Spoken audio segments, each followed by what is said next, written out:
revenons au produit. Deux types de navires. Les anciens navires de ligne recyclés, ils n'existent plus, tout simplement, à deux ou trois exceptions près, et une nouvelle génération d'unités conçues pour la croisière. Les voici répartis par taille. La taille d'un navire s'exprime d'après son volume, ce qui s'appelle les tonneaux de jauge. Les chiffres de 2018 ici. Vous voyez que la moyenne se situe entre 75 et 100 000 tonneaux de jauge. On appelle ces navires des Panamax lorsqu'ils sont aptes à passer par les écluses du canal de Panama, ancienne dimension des écluses.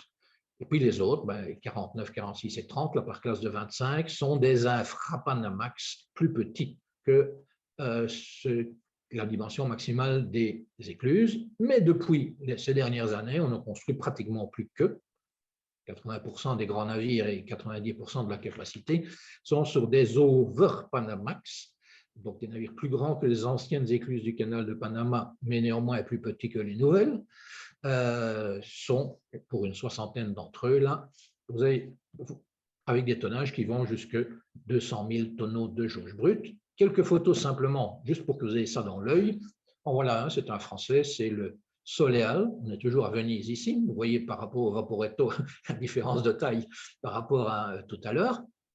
J'ai chaque fois mis sur la dia l'année de construction, le tonnage 11 000 et le nombre de passagers 264. Je vais vous en faire défiler quelques-uns. Voilà un navire simplement moyen, 88 et 1800 passagers, 98 et 2500 passagers. Ça, c'est un Panamax. Ça rentre pile poil dans les écluses du canal de Panama, ancienne.